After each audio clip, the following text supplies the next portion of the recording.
You're listening to the Show We Go Baseball podcast.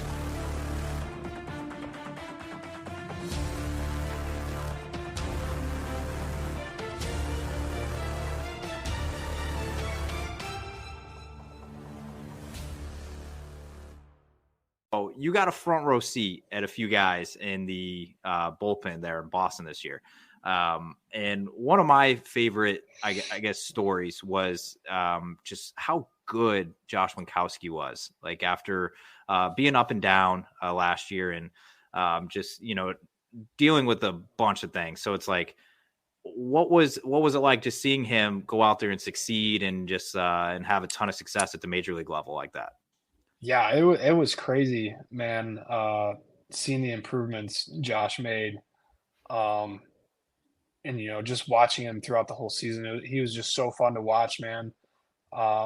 Like he just knew so much more about himself this past season than he did prior. Knew what he had to work on.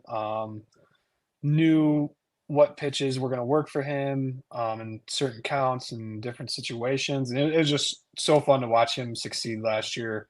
And I'm excited to see him this year, obviously. And, just going forward, I think he's a special arm and, he's just grown so much from when I first met him. And it's just been awesome to see.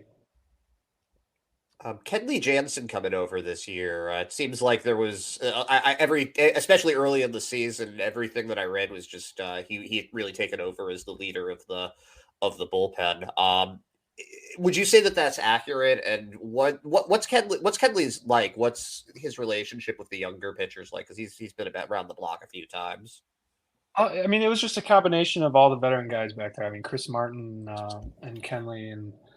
Those two guys, I think those two guys really played a big role in the leadership in the bullpen. So just having those two in that dynamic, just learning from the both of them, it was pretty cool. And so yeah.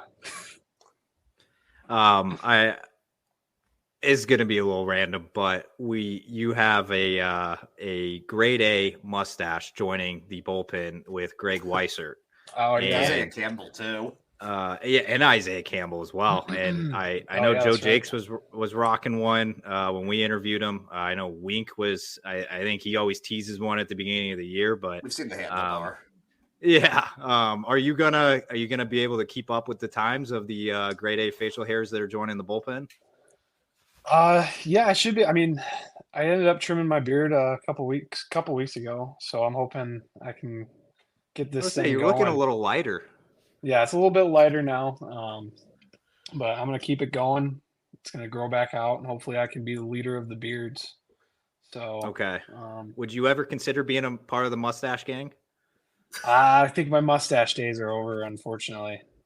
Okay, fair enough. It's a man that knows his limits. I don't know what I can do, so it's just like I tried it out in 22.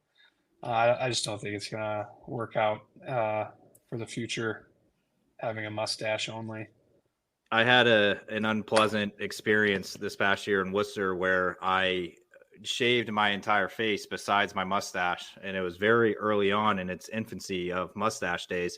And of course, there was a big time rehabber named Trevor Story that appeared in the locker room, which I should have timed that better on like, I'm not going to debut this mustache right when Trevor Story and a ton of cameras are around. Like, so of course I'm in like a ton of photos, like for when Trevor Story is getting interviewed with my absolutely terrible, looks like I can't be within 10 feet of a school mustache on my face. So I learned my lesson, man. Just if there's a rehabber coming, just keep it off the face, man. So, yeah, that was my story. But see, that's why you can't.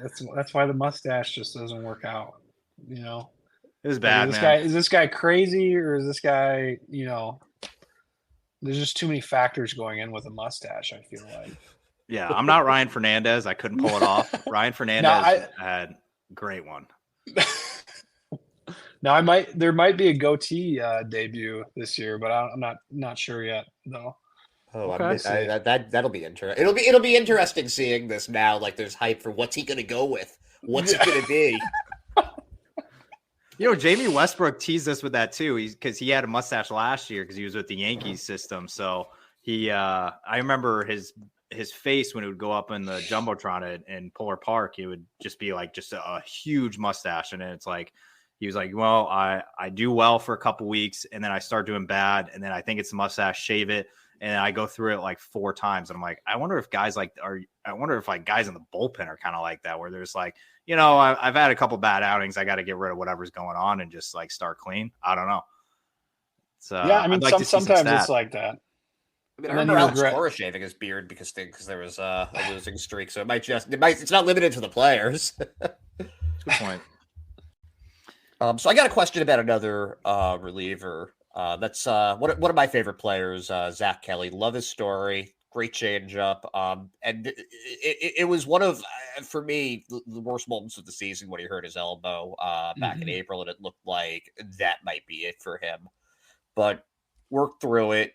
Came back in September. I was just wondering what it meant to see him return from that as his teammate. Yeah, I mean, like you said, it was terrible for us watching him go through that. I think we were in Tampa when that happened. Yep. And it's never fun. It's never good seeing one of your teammates go through that. It's devastating because like this is our career, this is our life. This is our job, and this is what we want to do. And you have something like that happen, you feel like just everything just fell.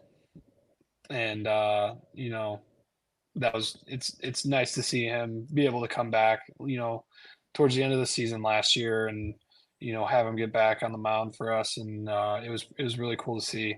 He's a great teammate, great dude. So it's just awesome to have him back and toeing the rubber again and feeling good and having his arm feel good and all that kind of stuff. So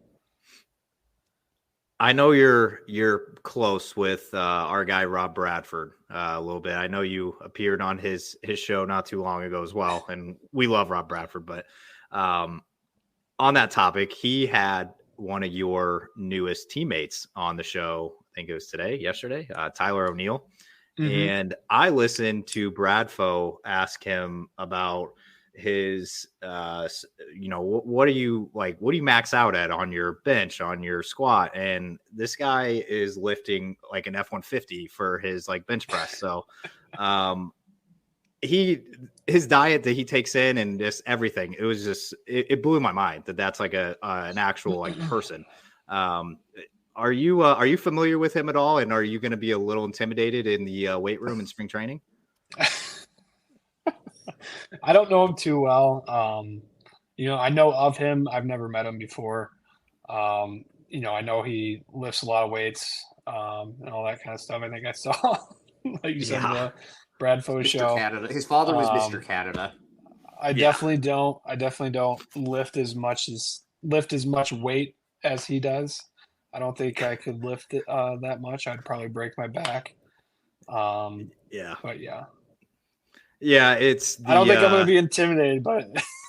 Yeah, no, I don't see you being intimidated by anybody, honestly, just based on what you're saying about wanting to. Oh yeah, no, I want to pitch to Shohei Freeman and Betts. Yeah, let's do it. Yeah, I mean, if I piss somebody off and they want to punch me, and I'm smaller than them, it's like, okay, you punch me, like, what does that do? I don't think intimidated was the right word, but it was almost one of those things where it's like maybe you are just kind of. You need to get a workout in when you're down in the fort once you get there. And then you walk in and there's a guy that's like I said, like he's literally benching like 6 plates on each side. And it's just like, I want to watch this, but I love seeing that stuff. It's cool seeing those guys, lift that much weight. I mean, I wouldn't be able to do that. I've tried to do that before. It's like, it's just not good for my knees. Yeah. My knees are creaking in the morning when it's below 30 degrees. I'm not even going to attempt that, but